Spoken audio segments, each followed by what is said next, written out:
ደስተኛ ናቸው። ከአፍሪካ እንደዚህ አይነት መሪ በመውጣቱ ራሳቸው አፍሪካውያን ደስተኞች ናቸው። ሹፌሮች እኮ ቤተሰብ አላቸው፣ ልጆች አላቸው፣ ሚስት አላቸው፣ የሚያስተዳድሩት አካል አለ። ዶክተር አብይ አህመድን ሲያዩ በዚህ ልክ እኮ ፕራውድ መሆን የለባቸው ነበረ። ሰው ከርቷል ተብሎ እናት አባት እየተገደሉ ነው፣ ወንድም እየተገደለ ነው። የሰቀቀን ኑሮ ነው እየኖረ። በርታ ጠንክር ማለት አበረታታት ካድሬነት ከሆነ አዎ ባለ 5 ኮከብ ካድሬ 175 ሀገራት መካከል ኢትዮጵያ ተመርጣለች ብለን ለኢትዮጵያ መንግስት ማጨብጨብ የለብንም፣ ለጀዋርም ማጨብጨብ የለብንም።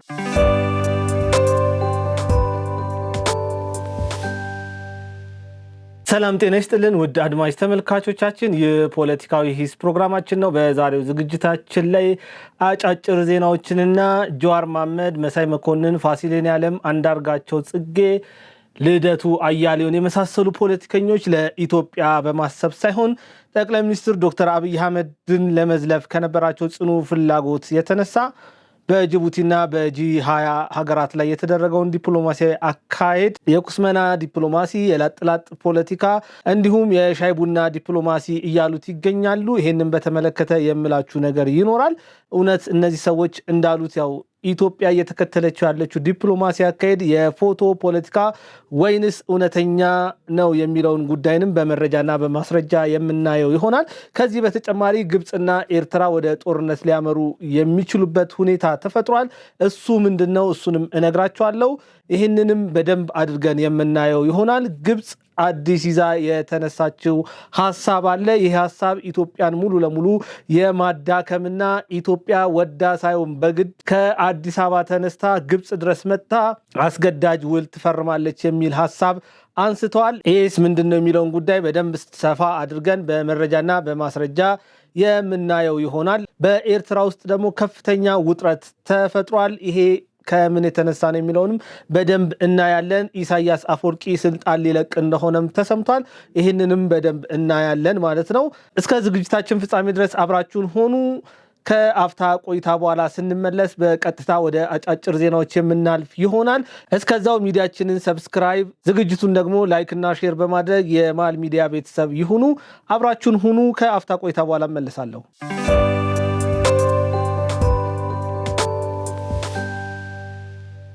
እንግዲህ ውድ አድማጭ ተመልካቾቻችን ተመልሰናል። ወደ መጀመሪያው መረጃ አልፋለሁ። የመጀመሪያው መረጃ የሚሆነው መቀመጫውን በሰሜን ሱዳን ድንበር አካባቢ አድርጎ ሲንቀሳቀስ የነበረው ገዳይ ቡድን ራሱን ለመንግስት አሳልፎ ሰጥቷል። ይህ ቡድን የቤኒሻንጉል ጉሙዝ ክልል ነፃ አውጪ ብሎ ራሱን የሚጠራ ሲሆን በመተክል ዞን ሰፊ እንቅስቃሴ ሲያደርግ ቆይቷል። ይህ ቡድን ጦርነት በቃኝ፣ ሰላም ይሻለኛል በሚል መንግስት ያቀረበውን የሰላም ጥሪ ተቀብሏል። ይህ ቡድን እጁን በሚሰጥበት ሰዓት ከዋና ዋና አመራሮቹ ጋርና ከነትጥቃቸው መሆኑ ታውቋል። ይሄ ደስ የሚል ዜና ነው። ሀገራችን ሰላም ያስፈልጋታል። ታጣቂዎች በሰላማዊ መንገድ ሀሳባቸውን በማቅረብ መታገል ይገባቸዋል። እንደዚህ አይነት ዜናዎች ሊበረታቱ የሚገቡ ነው። እንደዚህ አይነት ቡድኖችም መንግስት እጃቸውን ሲሰጡ መንግስትም ወደ ታድሶ በመውሰድ እያሰለጠነ መልሶ ወደ ማህበረሰቡ እየሸኘ ነው ያለው።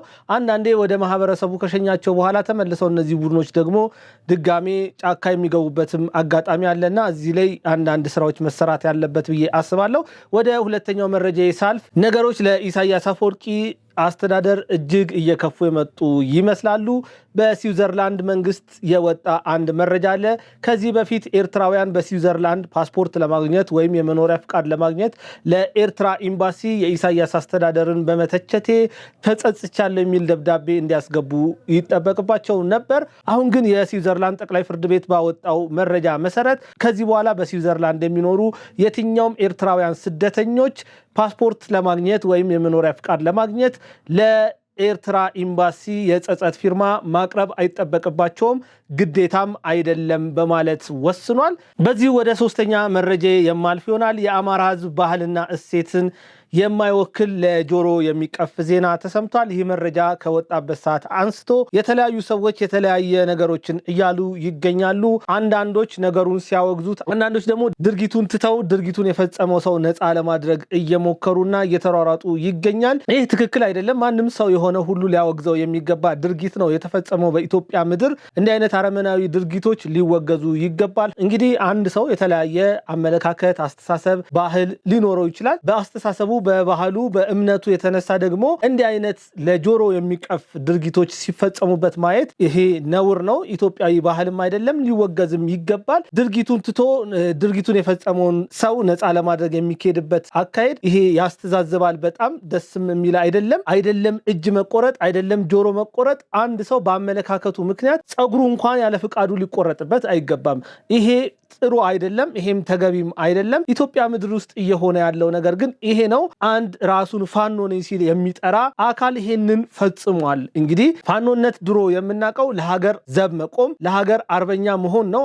አሁን ግን ስሙ ተቀይሮ የሌብነት፣ የመዝረፊያ፣ የመግደያ ሆኗልና አንዳንዴ ስምና ምግባር ሳይገናኙ ሲቀሩ በጣም ያናድዳልም ያበሳጫልም። እንግዲህ ፋኖነት ይሄ ከሆነ ልንታገለው ነው የሚገባው። ትግል መጀመር ካለበት ከፋኖ ነው መጀመር ያለብን ማለት ነው። እንደዚህ አይነት አሰቃቂና ለጆሮ የሚቀፍ ድርጊቶችን የሚፈጽም ማንኛውም አካል ልንታገለው ነው የሚገባው ማለት ነው።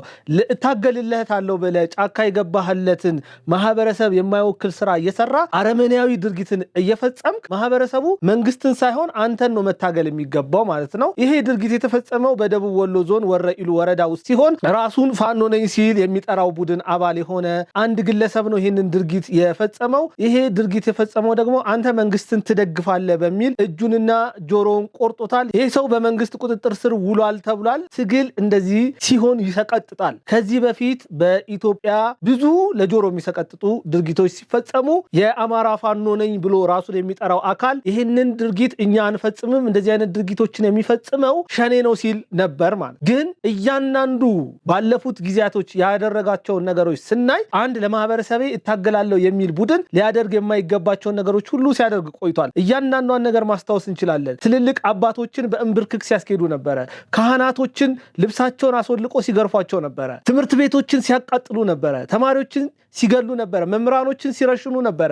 የጤና ተቋማቶችን ሲያቃጥሉ ነበረ። ራሱ ፋኖ ነኝ የሚል ከዘመነ ጋር የሚሰራን አንድ የፋኖ አባልን በስቅላት ቀጥተውታል። እነዚህ አይነት ድርጊቶች የአማራ ማህበረሰብ አስተሳሰብ አይደለም። ይሄ ግን ለአማራ ታገድላለሁ የሚለው ፋኖ እየሰራ ያለው ነገሮች እጅግ በጣም ለጆሮ የሚሰቀጥጡ ደግመን መስማትም አይደለም ማሰብ የማንፈልጋቸውን ስራዎች እየሰሩ ይገኛሉ ማለት ነው። እንደዚህ አይነት ስራ እኛን ሰራም እንደዚህ አይነት ስራን የሚሰራው ሸኔ ነው እያሉ ለሸኔ ሲያላክኩ ቆይተው ነበረ። እውነት እንነጋገር ከተባለ ጠቅላይ ሚኒስትር ዶክተር አብይ አህመድ ይሄንን አካል አንድም ቀን ፋኖ ብሎ ሲጠሩ አይሰማም። የአማራው ሸኔ ሲሉ ይጠራሉ። ለምንድን ነው የአማራው ሸኔ ያሉት ብዬ አሁን ላይ ሲገባኝ አንድ አይነት ነው ድርጊታቸው። ምንም የተለየ ድርጊት አይደለም። ሸኔ በዚህ ትምህርት ቤት ያቃጥላል፣ እዛም ፋኖ ትምህርት ቤት ያቃጥላል። ሸኔ እዚህ ሰዎችን አግቶ በሚሊዮን ብር ይቀበላል፣ እዛም የአማራ ፋኖ ነኝ የሚል ከማህበረሰብ ውስጥ ትልልቅ ሽማግሌዎችን አግቶ በብር ተደራድሮ እነዛን ሰዎች ከተከፈለ ይለቀቃሉ፣ ካልተከፈለ ደግሞ ይገላቸዋል፣ ይረሽናቸዋል። ድልድይ በማፍረሳቸው ፕራውድ ሆኖ ድልድዩን አፈረስን ብለው እኮ በስልክ ሲያወሩ እንሰማለን። መምህራኖችን እኮ እንዴት አባታቸው ያስተምራሉ እኛ እየታገልን ብለው እዚህ ቦታ ላይ ይህንን ያህል መምህራኖችን ረሸንን ብለው በኩራት ሲያወሩ እየሰማን ያለ ነው። የካህኑን ሚስት እኮ ደፍረው አግብተዋል። አንዳንዴ እየሆነ ያለው ነገር እጅግ በጣም ኢትዮጵያዊ ያልሆነ ባህል እየተራመደ ነው። በእንደዚህ አይነት ጫካ ውስጥ ባሉ ሰዎች ማለት ነው። ጫካ ውስጥ መኖር አውሬ ካደረገ እታገልለታለሁ የምትለው ማህበረሰብ ምንድነው የተበደለው በመንግስት ብለን መጠየቅ እንድንችል እያደረገን ያለው ማለት ነው። መንግስት እያደረገ ያለው ምንድነው? ለአማራ ማህበረሰብ አስፋልት እየገነባ ነው፣ ትምህርት ቤት እየገነባ ነው፣ ትልልቅ ፕሮጀክቶችን እየሰራ ነው፣ እነ ጎርጎራን እየገነባ ነው። የፋሲል ቤተመንግስትን እኮ ትልቅ እድሳት አድርጎ ድጋሜ እንዲወለድ አድርጓል። 15ኛው መቶ ክፍለ ዘመን ላይ የነበረውን ያ የጎንደርን ስልጣኔ የሚወክለውን ፋሲል ቤተመንግስት እኮ ይሄ መንግስት ነው እየሰራ ያለው። ፋሲል ቤተመንግስት እኮ ብዙ አማራዎች እኮ የሚኮሩበት ነው። አማራዎች እኮ ብቻ አይደለም ኢትዮጵያውያን ጭምር የምንኮራበት ትልቅ ቅርስ ነው። ያንን ቅርስ እኮ እየሰራ ያለ ነው ይሄ መንግስት። ምን አደረገ? አልገደለም እኮ። ስለዚህ እንዲህ አይነት ድርጊት የሚከውኑ ቡድኖች ምንድናቸው ልንላቸው እንችላለን? ነፃ ማውጣት እንደዚህ ነው ወይ? ማህበረሰብን እያሸማቀቁ እንዳይወጣ እንዳይገባ እያደረጉ በእያንዳንዱ እርምጃው ላይ ቀረጥ እየቀረጡ ሹፌሮች እኮ በዛ መሄድ አይችሉም። ከአዲስ አበባ ወደ አማራ ክልል የሚገባ ነገር በሙሉ ይቀረጣል። ከአማራ ክልል እኮ ወደ አዲስ አበባ የሚገባ እያንዳንዱ ነገር እኮ ተከፍሎበት ነው። ኢትዮጵያ ከጅቡቲም ይሁን ከሌላ ቦታ የምታመጣቸው በአማራ ክልል የሚያልፉ እያንዳንዱ መኪኖች እኮ 500 እና 600 ሺህ ብር እየተጠየቁ ነው። ሹፌሮች እኮ እየታገቱ ነው። እነዚህ ሹፌሮች እኮ ቤተሰብ አላቸው፣ ልጆች አላቸው፣ ሚስት አላቸው፣ የሚያስተዳድሩት አካል አለ። መንግስት ስለቀጠራቸው አይደለም መታሰብ ያለ። መንግስትን መታገል በዚህ አይደለም፣ ሹፌርን በማገት አይደለም።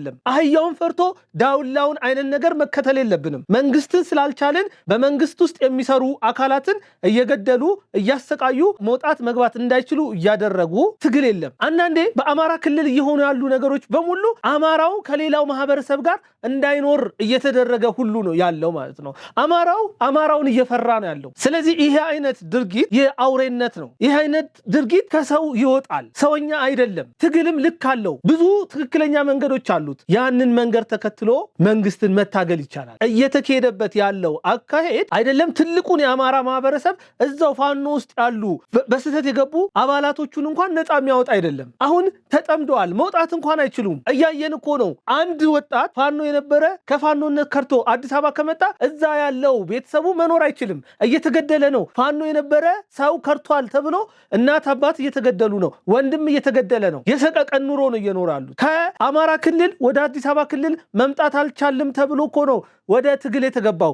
ግን አሁን እውነት እንነጋገር ከተባለ ከዚህኛው ቤት እዚህኛው ቤት መሄድ ይቻላል ወይ? ከዚህኛው ቤት እኮ እዛኛው ቤት እንዳሄዱ አድርጋቸዋቸዋል። ይሄ ትግል አይደለም፣ ይሄ ለውጥ አይደለም። በእንደዚህ አይነት ነገር ለውጥ አይመጣም። ከአማራ የበለጠ ለኢትዮጵያ የሚታገል ማህበረሰብ የለም። በኢትዮጵያዊነቱ ከመጣህ እኮ ግንባሩን አሳልፎ የሚሰጥ ማህበረሰብ ነው የአማራ ማህበረሰብ።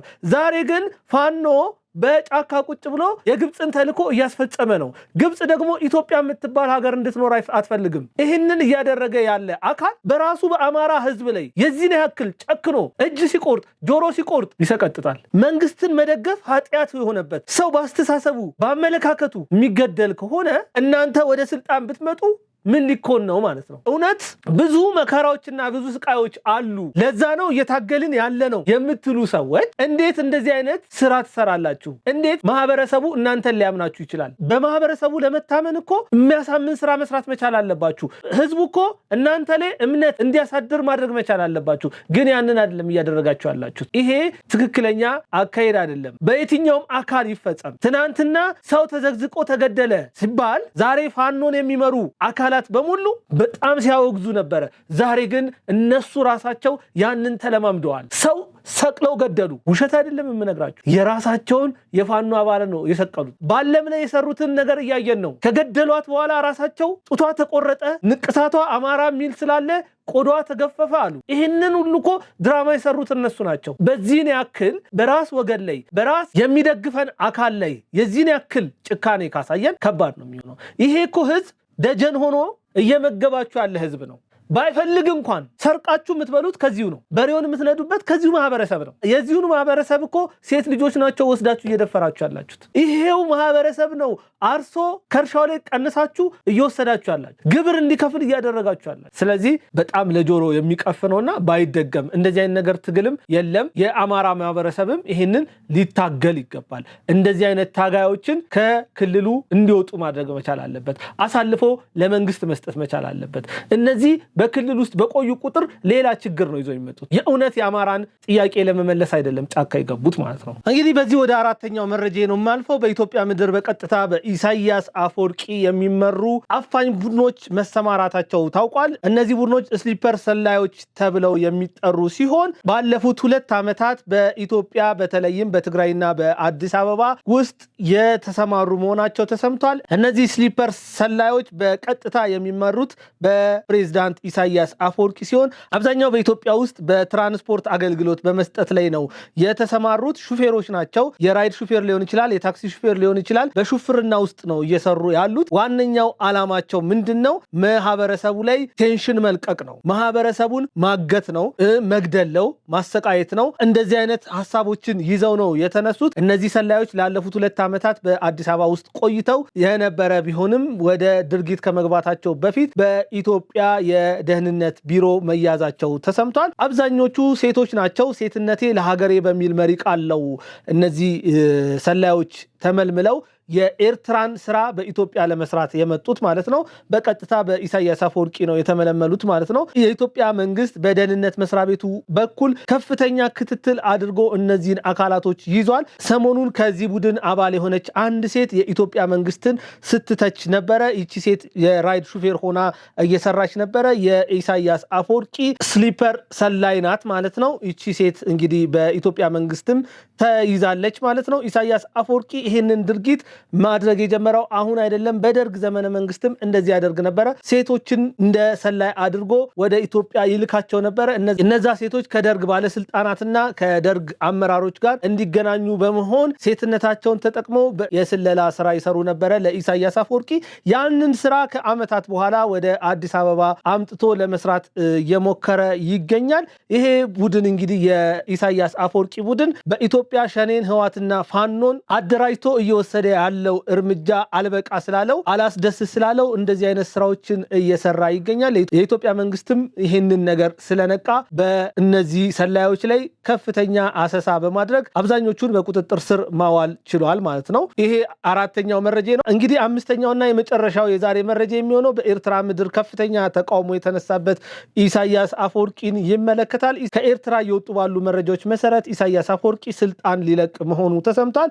ስልጣን ከለቀቀ በኋላ ግን ምንድነው ማድረግ የፈለገው? ኢሳያስ አፈወርቂ ለልጁ ነው ስልጣኑን ማውረስ ያሰበው። ይህንን ከፍተኛ የኤርትራ አመራሮች በዚህ ጉዳይ ላይ መወያየታቸውም ተሰምቷል። የኢሳያስ አፈወርቂ ልጅ አብርሃም ይባላል። የአስመራን ቤተመንግስት ሊሞሸርበት ከጫፍ ደርሷል እየተባለ ነው። በኤርትራ እንግዲህ ስልጣን በዘር ሊተላለፍ ነው ማለት ነው። ከኢሳያስ ወደ አብርሃም የሚመጣ ሹመት አለ ማለት ነው። እንግዲህ የመረጃ ምንጮቻችን ባደረሱን መረጃ መሰረት የኢሳያስ አፈወርቂ እዛ አስመራ ውስጥ ያለውን እና ከአስመራ ውጪ በተለያዩ ዓለም ውስጥ ሆነው የኤርትራውያንን አመጽ ዝም ማሰኘት ይፈልጋል።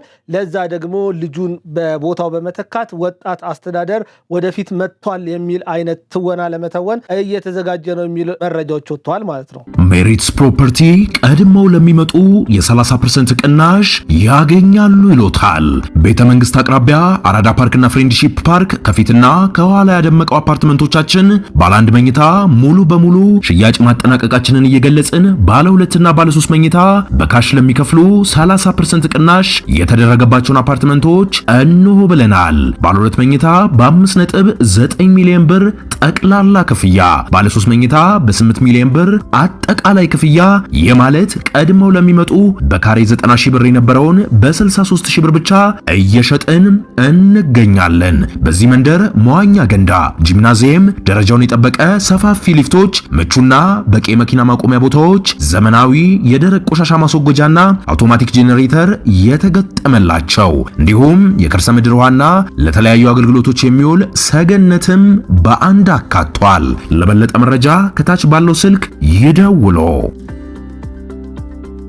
እንግዲህ ውድ አድማጭ ተመልካቾቻችን ለዛሬ የያዝነው አጫጭር መረጃዎች እነዚህን ይመስላሉ። በቀጥታ ለዛሬ ወደ ያስኩት አጀንዳ የማልፍ ይሆናል ማለት ነው። እንግዲህ ዛሬ ያስኩት አጀንዳ ያው ከግብጽ ከጅቡቲ ጋር የሚገናኝ ጉዳይ ነው። ትዝ የሚላችሁ ከሆነ ጅቡቲ ለግብጽ ወደብ መስጠቷን ተከትሎ በወጡ ዜናዎች ወቅት ላይ ጀዋር መሐመድ፣ መሳይ መኮንን፣ ፋሲሌን ያለም፣ አንዳርጋቸው ጽጌ፣ ልደቱ አያሌውን የመሳሰሉ ፖለቲከኞች ለኢትዮጵያ በማሰብ ሳይሆን ጠቅላይ ሚኒስትር ዶክተር አብይ አህመድ የሄደበት መንገድን ለመዝለፍ ከነበራቸው ጽኑ ፍላጎት የተነሳ ሐሳባቸውን በጠቅላይ ሚኒስትር ዶክተር አብይ አህመድ ላይ በመስጠት የጠቅላይ ሚኒስትር ዶክተር አብይ አህመድን አካሄድ ሲያብጠለጥሉ ነበረ።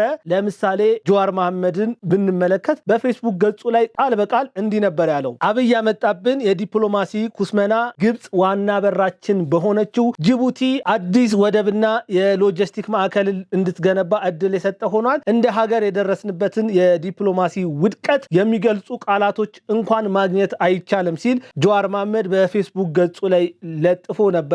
አሁን ደግሞ ጠቅላይ ሚኒስትር ዶክተር አብይ አህመድ በደቡብ አፍሪካ ጆሃንስበርግ ከቡድን 20 አባላት ሀገራት ጋር በተሰበሰቡበት ወቅት ከፍተኛ የዲፕሎማሲ ስራ መስራታቸው ይታወሳል። ያንን የተመለከተ የተመለከተው ጀዋር ይህንን የጠቅላይ ሚኒስትር ዶክተር አብይ አህመድ የዲፕሎማሲያዊ አካሄድ ለማንቋሸሽ በሄደበት ርቀት በፌስቡክ ገጹ ላይ ምን ብሎ ለጠፈ? ይህ የሻይ ሰዓት የላጥላጥ ዲፕሎማሲ ሲል ጠቅላይ ሚኒስትር ዶክተር አብይ አህመድ የሰሩትን ስራ ለማጣጣል ሞክሯል። እውነት ጠቅላይ ሚኒስትር ዶክተር አብይ አህመድ ወደ መንበራቸው ከመጡ በኋላ በኢትዮጵያ የዲፕሎማሲ ታሪክ ኩስመና ላይ ደርሳለች ወይ? ኢትዮጵያ ጀዋር እንዳለው የላጥላጥ ዲፕሎማሲ እያካሄደች ነው ወይ የሚለውን ነገር እንመለከታለን ማለት ነው። ከደቡብ አፍሪካ እንጀምርና ወደ ጅቡቲ እንመለሳለን ማለት ነው። ጠቅላይ ሚኒስትር ዶክተር አብይ አህመድ በደቡብ አፍሪካ የተገኙት ለምነው አይደለም። እዛ ቦታ ላይ የተገኙት ግብዣ ተደርጎላቸው ነው። ይሄ ግብዣ ለሁሉም የአፍሪካ ሀገራት የቀረበ ነው ወይ ብለን ስንጠይቅ በፍጹም አይደለም። ግብዣው ለሁሉም የዓለም መሪዎችም የቀረበ ነው ወይ ብለን ስንጠይቅ አይደለም። ይሄ ግብዣ ለተመረጡ 16 ሀገራት ብቻ የቀረበ ነው። በዓለም ላይ 195 ሀገራት አሉ። ከነዚህ ውስጥ 193 ሀገራት በዩናይትድ ኔሽን ውስጥ የታቀፉና ሪኮግናይዝ የተደረጉ ሀገራቶች ናቸው። ሌሎቹ ሁለቱ ፍልስጤምና ቫቲካን ግን በዚህ ማዕቀፍ ውስጥ የተካተቱ አይደሉም። ከነዚህ 195 ሀገራት መካከል 20ዎቹ በቀጥታ የጉዳዩ ባለቤቶች ናቸው፣ G20 የሚባሉት ማለት ነው። ስለዚህ በዚህ ስብሰባ ላይ የመሳተፍ መብት ያላቸው እነዚህ 20 ሀገሮች ብቻ ናቸው ከ195 ሀገራት ማለት ነው። ነገር ግን እኛ ብቻችንን መሰብሰብ የለብንም። ሌሎች አስፈላጊ ሀገሮች አሉ። እነዛ ሀገራት በዚህ ስብሰባ ላይ መካተት አለባቸው። ለነዛ ሀገራት የግብዣ ጥሪ እናድርግላቸው ተብሎ የመጣ ሐሳብ ነው። ይሄ ሐሳብ ሲመጣ ደግሞ እኛ 20 ነን 16 ሀገራት ተጨማሪ እናምጣ የሚል ሐሳብ ነው የመጣው ማለት ነው። ኢት ሚንስ በዚህ ስብሰባ ላይ የተካፈሉ 36 ሀገራት ናቸው ማለት ነው። ከነዚህ ተጋባዥ 16 ሀገራት ኢትዮጵያ አንዷ ናት ማለት። ተመልከቱ፣ በዓለም ላይ 195 ሀገራት አሉ። ከነዚህ 195 ሀገራት መካከል 20ው በቀጥታው ጉዳዩ የሚመለከታቸው ነው። 20ውን ስንቀንስ 175 ሀገራት ይቀራሉ። ከነዚህ 175 ሀገራት 16 ሀገራት ደግሞ ለኛ አስፈላጊ ናቸው፣ ወደዚህ ስብሰባ መምጣት አለባቸው ተብሎ ተመርጧል። ከ175 ሀገራት መካከል ኢትዮጵያ ተመርጣለች። ይሄ ትልቅ ዲፕሎማሲ ነው። ይሄ ትልቅ ስኬት ነው። ይሄ ኢትዮጵያ እየሄደችበት ያለው መንገድ ትክክለኛ መንገድ እንደሆነ የሚያሳይ ነው። በእነዚህ 20 ሀገሮች ኢትዮጵያ ብቁ ሆና ተመርጣለች ማለት። ካሉት 175 ሀገራት መካከል 16 ሲመረጡ 159 ሀገራት እኮ አልተመረጡም። 159 ሀገራት ለኛ ስብሰባ አትመጥኑም ተብለው አልተጠሩም ማለት ነው። ኢትዮጵያ ግን ለዚህ ስብሰባ መጥናለች ማለት ነው። ይሄ የመጣው በጠቅላይ ሚኒስትር ዶክተር አብይ አህመድ አካሄድ ነው። ጠቅላይ ሚኒስትር ዶክተር አብይ አህመድ እየሄደበት ያለው ትክክለኛ መንገድ ስለሆነ ነው። እየሄደበት ያለው የዲፕሎማሲ ርቀት በእነዚህ 20 አባል ሀገራት እንዲመረጡ አስችሎታል ማለት ነው። ይሄ የኢትዮጵያ የዲፕሎማሲ እድገት እየተሻሻለ መምጣቱን የሚያሳይ ነው። መሻሻል ብቻ አይደለም፣ ፒኩ ላይ መድረሱንም የሚያሳይ ነው። ይሄ የሆነው በጠቅላይ ሚኒስትር ዶክተር አብይ አህመድ አካሄድ ነው። እነ ጀዋር መሐመድ እንደሚሉት የላጥላት ዲፕሎማሲ አይደለም፣ የኩስመና ዲፕሎማሲ አይደለም። ኩስመና ቢሆን ኖሮማ ከነዛ 159 ሀገራት እኩል ኢትዮጵያ ትቀር ነበረ። ኢትዮጵያ እኮ ኢምፖርታንት ናት ተብላ ነው ከነዚህ ከተመረጡ በዓለም ላይ ካሉ ከሰባቱ ዓለማት 16 ሀገራት መካከል አንዷ ሆና እንድትገባ የተደረገው ማለት ነው። አንዳንዴ ነገሮችን በመረጃና በማስረጃ ማየት ያስፈልጋል። እነ ጀዋር መሐመድ ስላሉ ልክ የሚሆነው ነገር የለም። እውነታውን ቆም ብለን ማየት መቻል አለብን። እነ ጀዋር ጋር ነው የኢትዮጵያ መንግስት ጋር ነው ወይ እውነት ያለው የሚለውን ነገር እንደ ሰው ቆም ብለን ማየት መቻል አለብን። ዝም ብለን መነዳት የለብንም። ዝም ብለን ለኢትዮጵያ መንግስት ማጨብጨብ የለብንም፣ ለጀዋርም ማጨብጨብ የለብንም። እውነታው የት ጋር ያለው የሚለውን በደንብ ማየት ያስፈልጋል። እስቲ አንድ ቪዲዮ ተመልክተን እንምጣና የበለጠ እዚህ ላይ ሐሳብ እሰጥበታለሁ።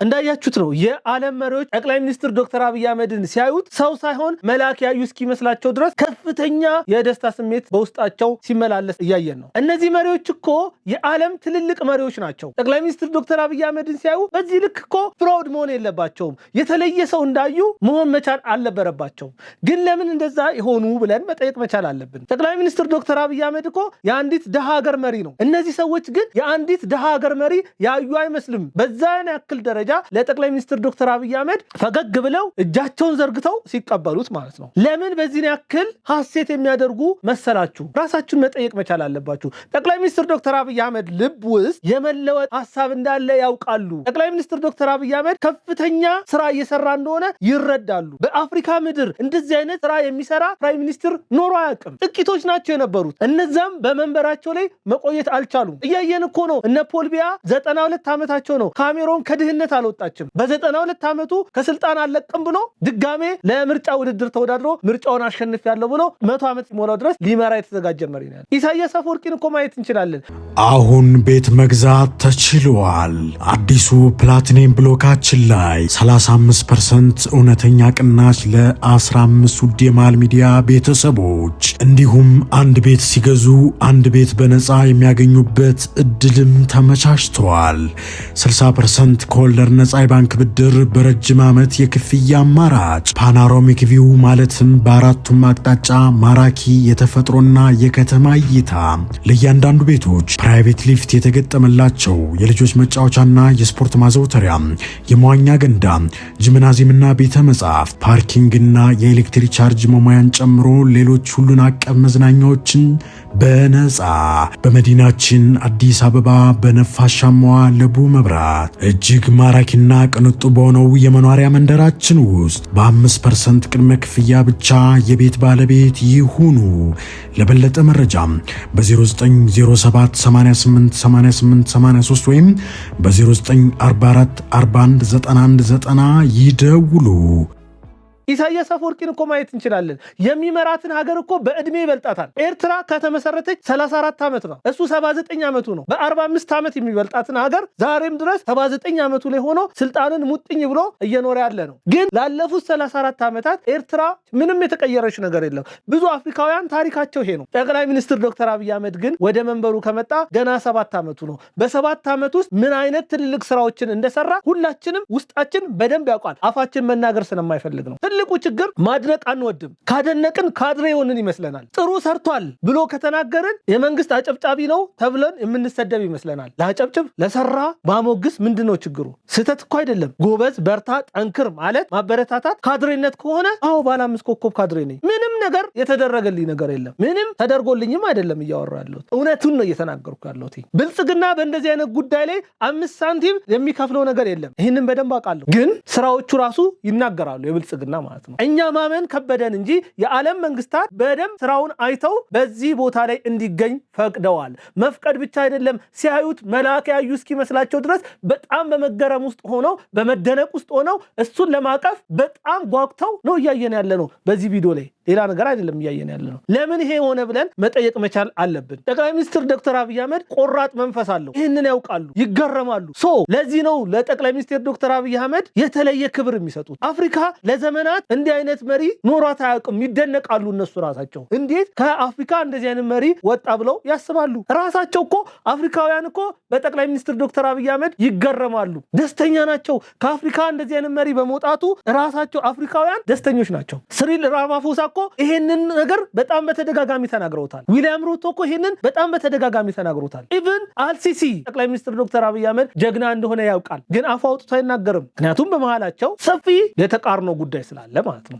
ጠቅላይ ሚኒስትር ዶክተር አብይ አህመድን ሲያዩ የስጋ ዘመዳቸውን በድንገት እንዳዩ ሰው ከፍተኛ የደስታ መንፈስ የሚወራቸው ጠቅላይ ሚኒስትር ዶክተር አብይ አህመድ ያለውን አምቢሽን ስለሚረዱ ነው፣ ስለሚገርማቸው ነው። እንዴት ከሶስተኛው ዓለም ሊያውም ከሳራ በታች ሊያውም ደግሞ ጭራሽ ማለት ነው በአፍሪካ ቀንድ እንደዚህ አይነት መሪ ተገኘ ብለው ስለሚገረሙ ነው፣ ሌላ ነገር አይደለም። ጠቅላይ ሚኒስትር ዶክተር አብይ አህመድ መስረቅን ነፍሱ አብዝታ እንደምትጸየፍ ነጮቹ ገብቷቸዋል። እንዴት በአፍሪካ ምድር እንዲህ አይነት ሰው ተገኘ የሚል እሳቤ አላቸው። አይታችሁ ከሆነ አሁን ያየነው ቪዲዮ ላይ እያንዳንዱ መሪዎች ፕራይም ሚኒስትር ዶክተር አብይ አህመድን ሲያዩት ልባቸው በሐሴት ሲቀልጥ ይታወቃል። አይናቸው ላይ ፊታቸው ላይ የደስታ ብርሃን ሲበራ እያየን ነው። እነዚህ ሰዎች በዚህን ያክል ጠቅላይ ሚኒስትር ዶክተር አብይ አህመድን የሚያከብሩት ጠቅላይ ሚኒስትሩ ሌባ እንዳልሆነ አጭበርባሪ እንዳልሆነ ስለተረዱ ነው። ትናንትና እኮ ኢትዮጵያ ነበረች። ኢትዮጵያ በነበረችበት ሰዓት ብዙ መሪዎች ኢትዮጵያን መርተዋታል፣ ፈቀቅ አላደረጓትም። ባለፉት 7 ዓመታት እኮ ጠቅላይ ሚኒስትር ዶክተር አብይ አህመድ እኛ እኛ ኢትዮጵያውያን እኮ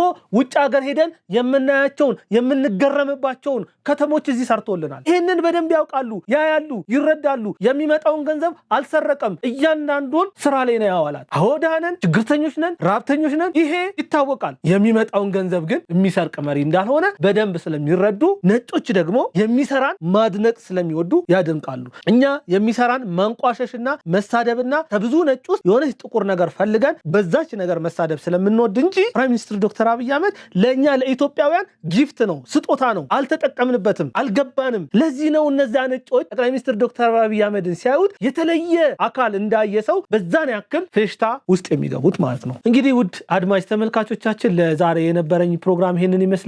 በሚቀጥለው ሳምንት በሌላ ርዕሰ ጉዳይ ላይ እስከምንገናኝ መልካም ጊዜ ይሆንላችሁ።